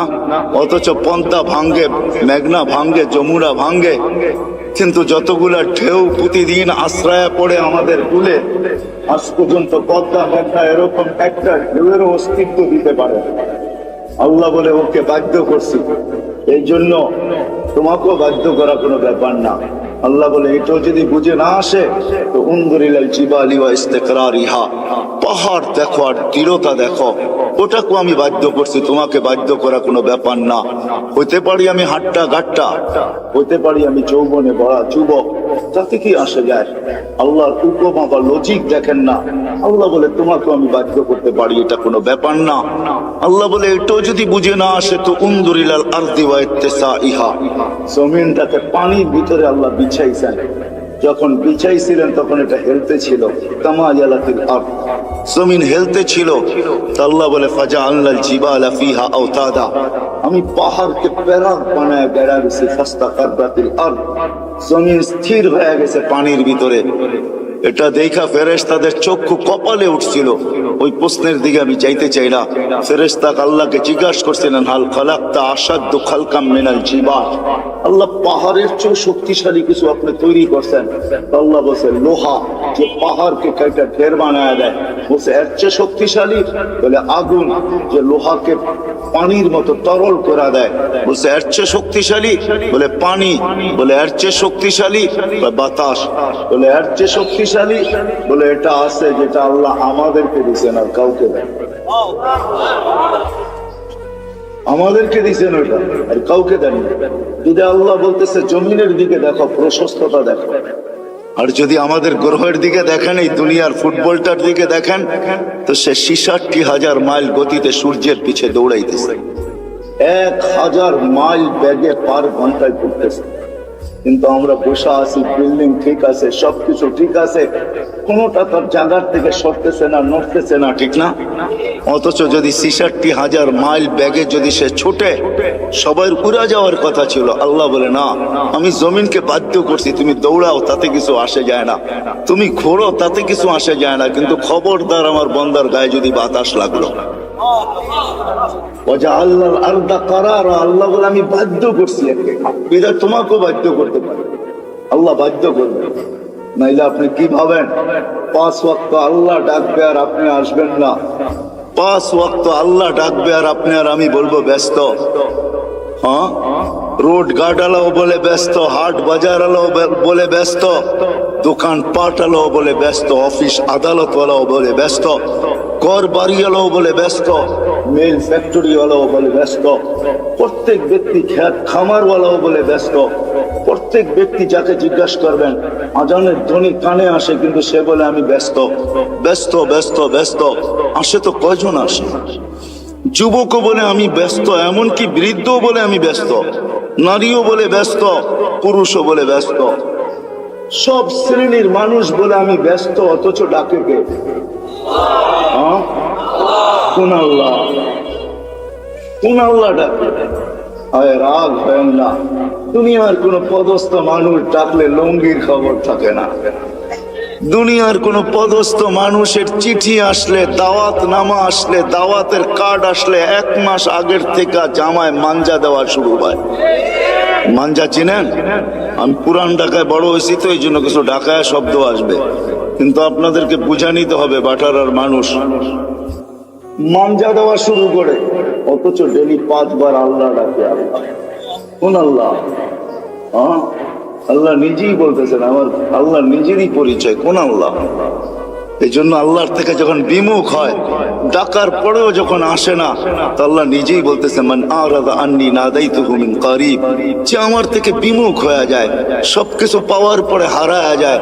যুবক যৌবন পাওয়ার পরে, রূপসী রূপ পাওয়ার পরে, দোকানওয়ালা দোকান পাওয়ার পরে, হাটওয়ালা হাট পাওয়ার পরে, বাজারওয়ালা বাজার পাওয়ার পরে, অফিসওয়ালা অফিস পাওয়ার পরে, আদালতওয়ালা আদালত পাওয়ার পরে, মেইলওয়ালা মেইলে পাওয়ার পরে, ফ্যাক্টরিওয়ালা ফ্যাক্টরি পাওয়ার পরে, বাড়িওয়ালা বাড়ি পাওয়ার পরে, ঘরওয়ালা ঘর পাওয়ার পরে, সবকিছু যখন আমরা পাওয়া যাই, তখনই আসলে আমরা হারায়া যাই।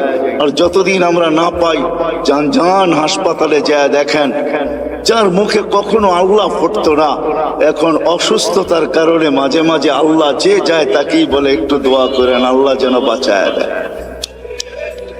এরকমও লোক শত শত পাবেন। আল্লাহ বলে যে পাওয়ার পরে বিমুখ হয়ে যায়, না তাই তো মিন কারিব, আমি কাছের থেকে এসে ওকে ডাকতে থাকি আর ওকে প্রশ্ন করতে থাকি, ইলা আইন, কোথায় চললি? হাল ওয়াজাত্তা আজওয়াতা মিন্নি, আমার চেয়ে বড় দাতার সন্ধান কি তোর কাছে আছে? আমা কুনতা মা আম্মাহিনা, তুই নিকৃষ্ট একটা পানির ফোঁটা ছিলি না?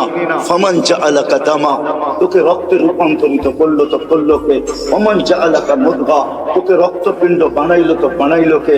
ওমান জাআলাকা ইযামা, তোর কঙ্কালটা তৈরি করলো তো করলো কে? ওমান কাসা আলাইহি লাহমা, এর উপরে এত সুন্দরভাবে গোস্তের আবরণ চড়াইলো তো চড়াইলো কে? বল। আল্লাহ প্রশ্ন করে বল, আমা কুনতা সাগীরা, তুই কি ছোট্ট ছিলি না? আমা কুনতা যায়ীফা, তুই কি দুর্বল ছিলি না? আমা কুনতা জাহিলা, তুই কি অজ্ঞ ছিলি না? আমা কুনতা মিসকিনা, তুই কি অসহায় আর নিঃস্বয় ছিলি না? আজকে সবকিছু পাওয়ার পরে বিদ্যানকেও দেখবেন বিদ্যার পাপ নিয়ে চলে আসে। সবাই পাবে চলে আসছে। বাপ বোঝেন তো, অন্য শব্দটা বললাম না, হয়তো আপনাদের দিলেও লেগে যেতে পারে, এই জন্য শব্দ পরিবর্তন করে বললাম। সবাই বাপ নিয়ে চলে, বিদ্যাঙ্ক দেখবেন বিদ্যার বাপ নিয়ে চলে, পদালকে দেখবেন পদের বাপ নিয়ে চলে। তো আল্লাহ জিজ্ঞাসা করে, তুই অজ্ঞ ছিলি না, তুই নিশ্চয় ছিলি না? তো আল্লাহ চিত্র তুলে ধরেন, তোর তো দাঁত ছিল না এক সময়, তুই কাটবি দূরের কথা। মার পেটের থেকে যখন আসছিলি তো তোর তো দাঁত ছিল না। ওয়ালা লাকা লিসানুন তানতিক, জিহ্বা ছিল কিন্তু বাক শক্তি ছিল না। ওয়ালা লাকা উদুনুন তাসমা, কান ছিল কিন্তু শ্রবণ শক্তির কার্যকারিতা ছিল না। ওয়ালা লাকা আইনুন তানজুর, চক্ষু ছিল দৃষ্টি শক্তির কার্যকারিতা ছিল না। ওয়ালা লাকা আকলুন তুমাইয়িজ, মগজ ছিল ভালো মন্দ বুঝার মতো ক্ষমতা তোর ভিতরে ছিল না। ওয়ালা লাকা কালবুন তাতাফাক্কার, দিল ছিল একটা ছোট কিন্তু চিন্তা কি জিনিস তুমি জানতে না। ওয়ালা লাকা ইয়াদুন তাবতিশ, হাত ছিল ধরার ক্ষমতা ছিল না। ওয়ালা লাকা রিজলুন তামশি, পাও ছিল কিন্তু চলার ক্ষমতা ছিল না। তারপরে আল্লাহ প্রশ্ন করেন, আলাইসা কাযালিক, এরকম কি ছিল না? কি বলেন? হ্যাঁ হ্যাঁ, এরকম ছিল না? আল্লাহ বলে, ফাকাত তাতাহাররাক, তুই নড়াচড়াই করতে পারতি, আর কিচ্ছু না। তোকে এই পর্যন্ত আমি আল্লাহ পৌঁছেছি। কে পৌঁছেছে? আল্লাহ বলে, কিভাবে পৌঁছাইছি এটাও দেখ। তোর অস্তিত্ব হইতে দেরি আমি তোর মার সিনার ভিতরে দুটা পিওর দুধের ঝর্ণা জারি করতে দেরি করে, যার বিকল্প কিয়ামত পর্যন্ত কেউ পাবে না। হতে পারে দুধ বড় দামি দামি আছে, ডাব্বার দুধ বড় দামি দামি আছে, কিন্তু মার দুধের বিকল্প নেই। হ্যাঁ, আপনি যত ব্র্যান্ডের দুধ বলবেন আমাকে বুঝাইতে হবে না, রাগ হবেন না। ব্র্যান্ডের যত দামি দুধ ডাক্তার লেখক না কেন, মার দুধের কোনো বিকল্প নেই। আল্লাহ বলে, হাত রাখি শীতা, শোন শোন, শুধু এখানে শেষ না। শীতের ছোঁয়া লাগতে দেরি আমি আল্লাহ কুদরত দিয়ে গরম করতে দেরি, বারিদান ফি সাইফ, গরমের ছোঁয়া লাগতে দেরি আমি ঠান্ডা করতে দেরি করি নাই। এইভাবে তোর ভিতরে আমি ঢুকাইছি। শুধু এইখানেই শেষ না, চাল তুলাকা হানানা, তোর জন্য আমি সবার দিলের ভিতরে ভালোবাসার চাল বনছি। নাইলে তুই যে কষ্ট দিছিস মাকে, মা তো উচিত ছিল তোকে নিক্ষেপ করা, বাহির হইতে দেরি ফুটবলের মতো নিক্ষেপ করা দেরি হতো না। কেননা মা যে কষ্টকে সহ্য করছেন, কোরআন বলতেছে ওয়াহনিন আলা ওয়াহনিন, এমন কষ্ট স্তূপের একটার উপরে একটা পাহাড় বানায় দিছেন কষ্টের, তারপর ওই কষ্ট বুকে ধারণ করছেন আর মুস্কি মুস্কি হাঁটছেন। সবাইকে যদি জিজ্ঞাসা করে হাসো কেন এত কষ্ট, বলে শুধু চেহারা দেখতে দাও, কষ্ট বলতে দেরি হবে না। ইমাম গাজালি লেখছেন, যদি যান্ত্রিক রূপ দেওয়া যেত মার কষ্টকে, কসম খোদা, টেকনোলজির যুগে যদি কোনো মা বাচ্চাকে যখন পেটে রাখে, ওটাকে যদি টেকনোলজির মাধ্যমে কোনো রূপ দেওয়া যেত আর নিক্ষেপ করা যেত কোনো কঠিন পাথরের পাহাড়ে, তো ইমাম গাজালি লেখেন, লান শাক্কাল জিবাল, পাহাড় টুকরা টুকরা হয়ে যেত। আল্লাহ বলে, আমি ভালোবাসার তুফান চালাইছি তোর মার দিলের ভিতরে, যার কারণে ভালোবাসার তুফান আর বন্যার কারণে তোর মা সবকিছু সহ্য করছেন, কিন্তু তোকে কিছু হইতে দেন নাই। বলে, ভালোবাসার মাত্রা কতটুকু ছিল? বলে, ফালা ইয়ানাম হাত্তা তানাম, তুই না খাইলে আমি খাইতেও দেই নাই। ফালা ইয়ানাম হাত্তা তানাম, তুই না ঘুমাইলে মা বাবাকে আমি ঘুমাইতেও দেই নাই। কিন্তু তুই তো ছিলি অসহায়, তুই এটাকে কাজে লাগাবি কি করা? এই ভালোবাসার সমুদ্রে মাঝে মাঝে তুফান উঠাবি কি করা? এই জন্য তুই আসতে দেরি, আমি তোকে কান্না শিখাইতে দেরি করি নাই। ওটা কান্না ছিল না, ওটা জাদুর বাঁশি ছিল, জাদুর বাঁশি। এটা হেমেলিনের বাঁশি ছিল, এটার ভিতরে জাদু ভরা ছিল। এই জন্যই তো হাদিসের শব্দ, ফালাম্মা বাকাইতা সাইলাইকা জামিয়া, তুই কান্না সুর তুলতে দেরি, সবাই তোর দিকে দৌড়াইতে দেরি। দাদা যত বড় পীর হোক আর গৌস হোক আর কুতুব হোক, নাতির কান্না যখন কানে যায় না, ভিতরটা ফাটতে শুরু করে আর দৌড়াইতে শুরু করে। কাঁদে তো কাঁদে কেন?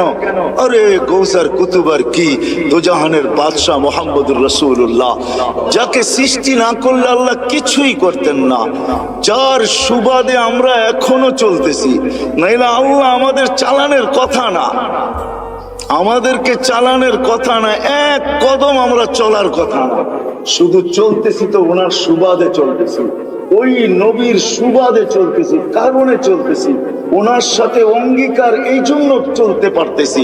নাইলে আমাদেরকে চালানো পালানো পালা, এটা আল্লাহর কোনো প্রয়োজন ছিল না। কি বলেন? হ্যাঁ, বড় আমাদেরকে পাললেই আল্লাহ, নাউজুবিল্লাহ, আল্লাহর আল্লাহিয়াতের ভিতরে, খোদাইত্বের ভিতরে কোনো বেড়া যাবে না? আমরা না মানলে কমা যাবে না? না, আল্লাহ আল্লাহ আল্লাহ আল্লাহ আল্লাহ, কারো মুহতাজ না। সমাদার, সমাদের মিনিংস দেখেন, অর্থ দেখেন, এটা কাকে বলে? আল্লাহ কারো মুখাপেক্ষ না।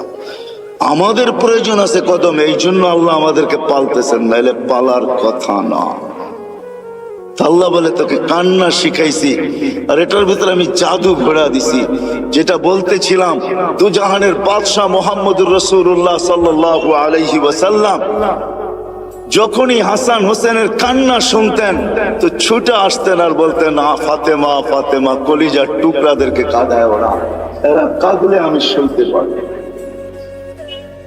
ওই দুজাহানের বাদশাহ পর্যন্ত হাসান হোসেনের কান্না সইতে পারতেন না। কান্নার ভিতরে আল্লাহ জাদু ঘোরা দিয়েছেন, জাদু। আল্লাহ বলে, এইভাবে তোকে আমি বড় করছি, এইভাবে তোকে আমি একটা পজিশন পর্যন্ত নিয়ে আসছি, আর শুধু এইখানেই তো শেষ না, 24 ঘন্টা তোকে আমি সুরক্ষিত করি। যদি সুরক্ষিত না করতাম, এইখানে যতজন বসে আছি, অনেকের জীবনে এরকম পর্ব আছে যে ওই দিন যদি মৃত্যু হইতো, আজকে হয়তো হাড্ডি মাংস সব মাটির সাথে মিশা যেত। ওই অ্যাক্সিডেন্ট থেকে আল্লাহ আমাকে বাঁচায় নিয়ে আসছে। আছে না এরকম দুই একটা পর্ব? 24 ঘন্টা আল্লাহ বলে সুরক্ষিত করি তোকে, 24 ঘন্টা সুরক্ষিত করি। আমি যদি তোকে সুরক্ষিত আল্লাহ বলে 24 ঘন্টা তোকে সুরক্ষিত করি, আর 24 ঘন্টা তুই আমাকে ভুলা থাকিস। শোন শোন, আমি যদি সুরক্ষিত না করতাম, লাবতালাতিল আরদু ফি বাতনিহা, জমিন বহুত আগে তোকে পেটে নিয়ে আনিত, লা আদরাকাতিল বাহরু ফি কারিহা, সমুদ্র বহুত আগে তোমাদেরকে তলদেশে নিয়ে আনিত, লা আহলাকাতিল মালাইকা, ফেরেশতা বহুত আগে তোমাদেরকে চটকাইতে চটকাইতে সাইজ করে ফেলতো। আমাদের বডিটা এমনি পরিচালিত হয় না। 10 জন ফেরেশতা ডে শিফটে ডিউটি করে, 10 জন নাইট শিফটে ডিউটি করে, প্রত্যেকের জন্য 20 জন ফেরেশতা ডেলি ডিউটি করে 24 ঘন্টায়, দিনে 10 জন, রাত্রে 10 জন, যে আপনাকে আমাকে সুরক্ষিত করে। বাকি বডিটা পরিচালনার জন্য অনেক ফেরেশতা আছে। এখানে শিক্ষিত সমাজ, আমি যদি প্রশ্ন করি হার্ট কি দিয়া চলে, আপনারা বলবেন বাল্ব দিয়া চলে, ঠিক না? এটাই তো বলবেন। আমি যদি প্রশ্ন করি বাল্ব কি দিয়া চলে, কি জবাব আপনাদের কাছে বলেন? জান এখানে হাসপাতালও আছে, জিজ্ঞাসা করেন, ফরাজি হাসপাতালে জিজ্ঞাসা করে আসেন যে বাল্ব কি দিয়া চলে, তো বলবে জানি না বাল্ব কি দিয়া চলে। আরে আরে, হার্ট কুদরত দিয়া চলে। ফেরেশতা 5 করে, আলা ইন্না কলবি ইবনে আদম মালাইকাতুন মুআক্কালা, একজন ফেরেশতা আছে যে হার্টকে 5 করে, 5 চিপ দেয়, রক্ত বাকি হয়ে যায়, ছেড়া দেয়, আবার তাই না। আল্লাহ আমাদেরকে সিস্টেমের মাধ্যমে চালান। 24 ঘন্টা ফেরেশতা আমাদেরকে সুরক্ষিত করে, আল্লাহ সুরক্ষিত করে। আল্লাহ বলে, যদি সুরক্ষিত না করতাম, আমি ডাকি তারপরও আসো না, কিন্তু আমি তারপরও তোমাকে সুরক্ষিত করি। হ্যাঁ হ্যাঁ, শোনেন তাহলে দ্বিতীয় হাদিসও শোনা দেন। জমিন প্রতিদিন বলে, আলা কুল্লা ইয়াউমিন ওয়াল আরদু তাস্তাযিনু রাব্বা, জমিন প্রতিদিন বলে আল্লাহ অনুমতি দেন না, কি করবে? আন আবতালিয়া ইবনা আদম ফি বাতনি, হায় হায়, আদমকে, মানুষকে আমি পেটে নিয়ে আনিব, যে যেখানে আছে, যেটার ভিতরে আছে, যা সহ আছে, সব সহ পেটে নিয়ে আনিব। প্রথম সুনামি যখন আসে, 3 মাস পরে আমি ইন্দোনেশিয়া গেছি। টানা ঢাকার থেকে 8 ঘন্টা ফ্লাইটের পরে আমি পড়ছি জাকার্তা। ওইখান থেকে 300 কিলোমিটার আমার এই চোখে দেখছে, একটা বাড়িও দাঁড়ানো নাই। হ্যাঁ হ্যাঁ, আমি চোখে দেখা জিনিস বলতেছি। তখনও উদ্ধার অভিযান চলতেছিল, একটা বাড়িও দাঁড়ানো নেই। 300 কিলোমিটার আমার তুই চোখে দেখছি, একটা বাড়িও দাঁড়ানো নাই। তো এখানে আমার মনে হচ্ছে এখানের জমিনকে আল্লাহ একটু অনুমতি দিয়ে দিচ্ছে। হায় হায়, 2 দিন আগেও আসছিল বাংলাদেশে ভূমিকম্প, ঠিক না? হ্যাঁ, পুরা অনুমতি আল্লাহ দেন না, এই জন্য একটু চটকা দিয়া চলে গেছে, সতর্কের সিগন্যাল দিয়া চলে গেছে। কিন্তু আশ্চর্যের বিষয় একটা এটাও ছিল, 300 কিলোমিটারের ভিতরে একটা মসজিদের ভিতরে একটা দাগও দেখি। আমি চোখে দেখা বলতেছি, শোনা মুনা না। তো মেরে দোস্ত, যেটা বলতেছিলাম, জমিন প্রতিদিন বলে অনুমতি দেন না। তো আল্লাহ জিজ্ঞাসা করে এত রাগ কেন? তো বলতেছে আলামাতা আসবির ওয়া তাহাম্মাল, আমি কতদিন সবুর করবো আর এদের বোঝা উঠায় রাখবো? তো আল্লাহ বলে কেন? ইয়াসি লাইলাম ওয়া নাহারা, 24 ঘন্টা নাফরমানি করে। দেখেন না, আপনি ডাকেন তারপরও আসে না, বলে ব্যস্ত ব্যস্ত ব্যস্ত ব্যস্ত। অথচ হাদিসে এই কথাও আছে, তুমি আমাদের সবার কানে আসবে, সবার কানে। শুনে নেন, বাটারার মানুষ সবার কানে ধ্বনি আসবে। আজকে তো যুবক তুমি ব্যস্ত বলো, তোমার কানেও ধ্বনি আসবে। লাশ হইতে দেরি, ধ্বনি আসতে দেরি হবে না।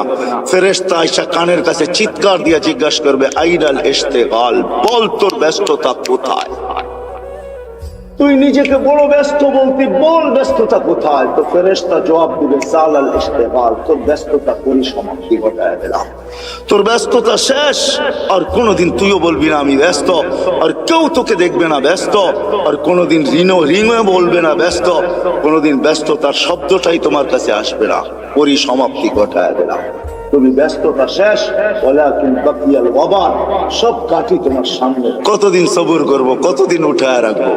জমিন আরেকটু শব্দ বলে, ওয়ায়ামশি আলা যাহরি মারহা, আমার বুকে সিনা টান করে চলে। যদি মাথা নত করে চলতো তাইলেও তো মেনা নিতাম। আল্লাহ আমাকে ফাটায়া চলে, ফাটায়া। যুবক দেখবেন, রাগ হলো না, তোমাদের পায়ে হাত দিয়া চলি। যুবক তো যুবকের স্টাইলই চলে, ঠিক না? হ্যাঁ, কি বলে? তেল চালিত ঘোড়ার উপরে উঠলে তো কোনো কথাই নাই। তেল চালিত ঘোড়া চিনেন? আগের ঘোড়া ঘাস খাইতো, এখনকার ঘোড়া কিন্তু তেল খায়। তেল চালিত ঘোড়ার উপরে উঠলে তো কোনো খবরই নাই, ঠিক না? বাবুই ভিন্ন, ঠিক না? তো বলে 24 ঘন্টা নাফরমানি করে আমি কত সহ্য করবো? আরো লম্বা হাদিস, আমি শর্ট করতেছি, আরো লম্বা কাহিনী জমিন শোনায়। ইয়াকুল রিজকা কা ইয়াসিক, রিজিক তোর খায়, তোর নাফরমানি করে। তুমি যা দিছো এটা দিয়ে গৌরব করে। যুবক যৌবন দিয়া, শিক্ষিত শিক্ষা দিয়া, দীক্ষিত দীক্ষা দিয়া, অর্থওয়ালা অর্থ দিয়া, মালওয়ালা মাল দিয়া, যা আল্লাহ দিছে, দিছে কে গুলা সব? মান আগনা মান আফকার। আল্লাহ কোরআনে বলতেছে আগনা ওয়া আফকার। আল্লাহ বলে চা দেখো তোমার কাছে সব আমি দিছি। কার থেকে দেওয়া? হ্যাঁ, যদি এতটুকু রেখে দিতেন না, পারতেন না। না টেকনোলজি আল্লাহর কাছে শেষ হয়ে গেছে, মনে হয় বুঝেন নাই।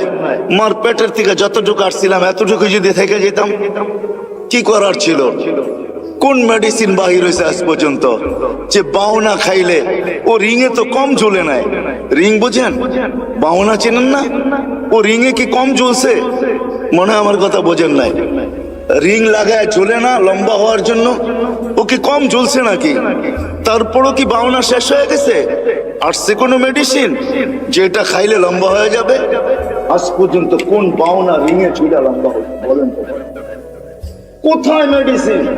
আল্লাহ বলে পারতাম তোকে ছোট না, আমি তোকে বড়, আমি তোকে শক্তিশালী সুঠাম করছি।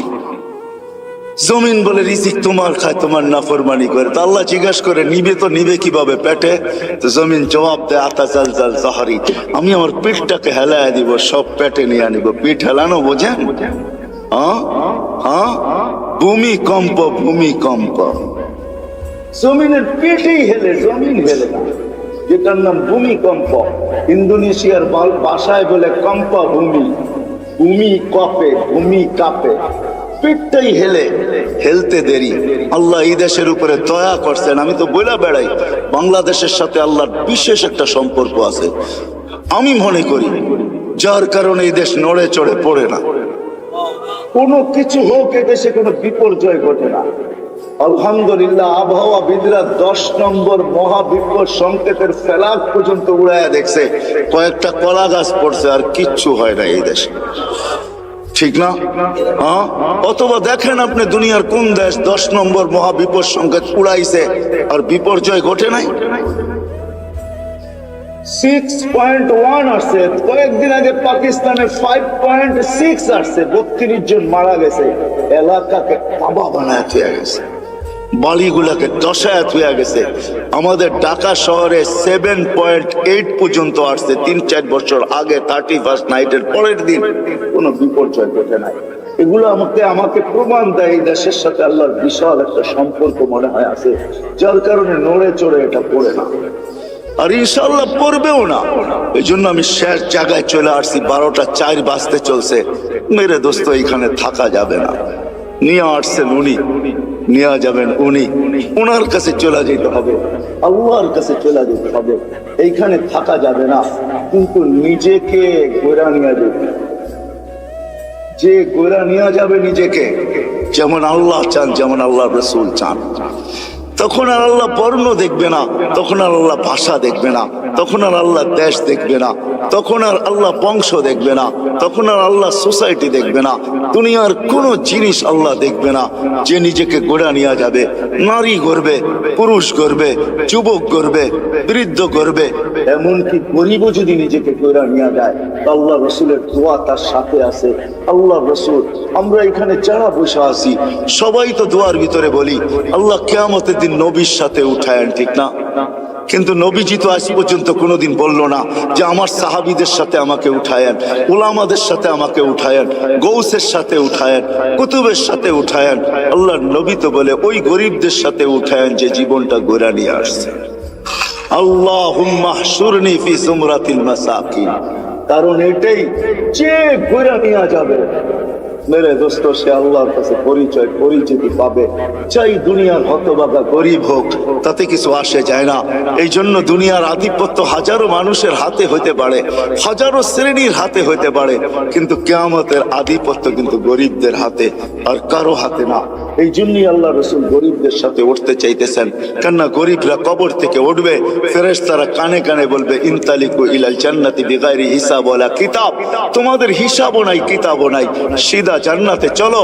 ওরা বলবে কিয়ামতের মাঠ, বলে ওইখানে তোমাদের কোনো প্রয়োজন নাই, চলো তো সিধা চলো। বরং এক রেওয়ায়েতে এটাও আছে, বলে ওইখানে গেলে বিপদও হবে। আবার আরেক রেওয়ায়েতে আছে কিয়ামতের মাঠে যাবে গরিবরা, সত্য। ফেরেশতারা যখন হিসাবের কথা বলবে, তো সব গরিব বেকা হয়ে বসবে, রংবাজের মতো স্টাইল দেখাবে, আর ফেরেশতাদের চোখে আঙ্গুল দিয়ে বলবে আইয়ু হিসাবিল্লাহ না, ওই আমবাবার কি হিসাব রে, ওই কি হিসাব? কথন চলতে থাকবে, আল্লাহ জিজ্ঞাসা করবে মানহুম ওমা ইয়াকুলুন, এরা কারা, কি বলে? বলবে আল্লাহ সব ভিক্ষুকের দল, হিসাব দিতে রাজি না। তো আল্লাহ বলবে কেন দিবে না, জিজ্ঞাসা করো ভদ্র ভাষায়। তো জিজ্ঞাসা করবে কেন দিবে না, মা কান আল্লাহ মালা, মালই তো দেয় না, এবার কি হিসাব? সকালে আনছি বিকালে শেষ, বিকালে আনছি সকালে শেষ, 1 তারিখে আনছি 20 তারিখে শেষ। আল্লাহ বলবে সাদাকু, এরা সত্য বলছে, সত্য। এই কথা শুনতে দেরি, ঐক্যজোট দুনিয়া আর কি, ঐক্যজোট তো কিয়ামতের মাঠে হবে, দেখবেন সারা দুনিয়ার গরিবদের ঐক্যজোট হবে। আবার স্লোগান দিবে আইয়ু হিসাবিল্লানা মা আতানাল্লাহু মালা ওয়ালিমাদা হাবিসতুম, আরে আল্লাহ তো মালই দেয় না, আমাদেরকে আটকায় রাখছো, তো রাখছো কেন? কিসের হিসাব আমাদের, মালই তো দেয় নাই, আটকায় কেন রাখছো?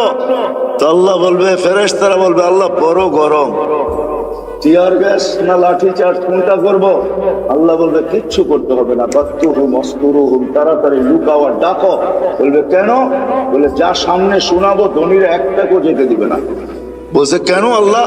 জাকাতের কাপড় দিছে, যদিও 1 দোয়া শেষ দিছে, তো দয়া তো করছে, ঠিক না? না করে নাই? হ্যাঁ, অল্প দেখার বেশি দেখ, দিয়া তো দয়া করে, ঠিক না? হাত পাতলে 2 টাকা হইলো তো দেয়, দয়া তো করছে। এটা বদলার দিন, বিদায় সামনে যা শোনাবো একটাকেও যেতে দিবে না, বিদায় ডাকো আর লুকাও, তারপরে বলো এদের কানে কানে চুপে চুপে জান্নাতে চলে যাবে। হ্যাঁ, নইলে ধনীরা এদেরকে আটকায় দিবে। তো মেরে দোস্ত, চলে যেতে হবে, পরিচয় পরিচিতি যেই ছোট্ট জীবনটাকে করা যাবে সে আল্লাহর কাছে স্থান পাবে, পরিচয় পাবে, পরিচিতি পাবে। আমি চোখে দেখা বলতেছি মেরে দোস্ত, কোন হাদিস তো পড়ে আগে পড়ছি, পরে চোখেও দেখছি, ওই কবর এখনো দুনিয়াতে রাখা আছে, যার থেকে এখনো সুগ্রাণ পায়। এখনো আমি অ্যাড্রেস দেই, আপনি দেখা আসেন। দুনিয়ার কোন পারফিউম এখন আর আমার নাকে পারফিউম মনে হয় না। আপনাকে আমাকে দুনিয়ার দামি দামি পারফিউম দেখাইতে হবে না, আপনাকে আমি দিয়া দিব, পারফিউম নিয়ে ওইখানে ছিটাবেন, দেখবেন নিমিষে চোখের পলকে ওটা হাওয়া হয়ে যাবে। ওইখান থেকে যে সুঘ্রাণ বাহির হইতেছে, ওটা ঘ্রাণ আপনার নাকে যখন লাগবে, তো দুনিয়ার কোন পারফিউম আপনার কাছে পারফিউম মনে হবে না। ওই ঘ্রাণের জায়গা এখনো রাখা আছে, চান আপনি চাই দেখা আসেন, আমিও দেখা আসি, আপনিও দেখা আসেন। ফেরাউনের বাড়ির কাজের মহিলা, জান জান মৌতার সাহাবীদের কবর থেকে এখনো সুঘ্রাণ বাহির হয়। জান জান জাফর ইবনে আবু তালেবের কবরে, জান জান আব্দুল্লাহ ইবনে রাওয়াহার কবরে, জান জান সাইদ ইবনে হারেসার কবরে, জান জান ওই সাহাবীদের কবর আমি চোখে দেখে আসছি, নাকে শুনে আসছি। কসম খোদার, ভিতরের কথা বলতেছে, দুনিয়ার পারফিউম আমার কাছে পারফিউম মনে হয় না। লাগাই বটে, কিন্তু ওই লাগাইতে দেরি, ওই ঘ্রাণ নাকে আবার বাড়ি খাইতে দেরি হয় না। মনে হয় ওইটাই তুফানের মতো আবার বাড়ি খায়, বিদায় সব ঘ্রাণ উড়া যায়। মনে হয় না পারফিউম এটা পারফিউম, আতর এটা আতর। যত দামি হোক না কেন, জান আপনিও দেখা আসেন যে ফেরাউনের বাড়ির কাজের বুয়ার কবর থেকে এখনো সুঘ্রাণ বাকি হয়। আল্লাহ রসুল জিজ্ঞাসা করছে কতদিন বাহির হবে? শুধু কাজের বুয়া না, কাজের মহিলা না, তিনি তো দাসীও ছিল সে ফেরাউনের। ইউথোপিয়া তার বাড়ি আমি ইউথোপিয়া, আরে না, তার বাড়ি রাবিয়ার বাড়ি ইউথোপিয়ায়। ওই ফেরাউনের বাড়ির কাজের বুয়া, কাজের মহিলা, কি তো দাসীও ছিল সে ফেরাউনের। আল্লাহর কাছে পরিচিত ছিল, এখনো সুঘ্রাণ বাহির হইতেছে।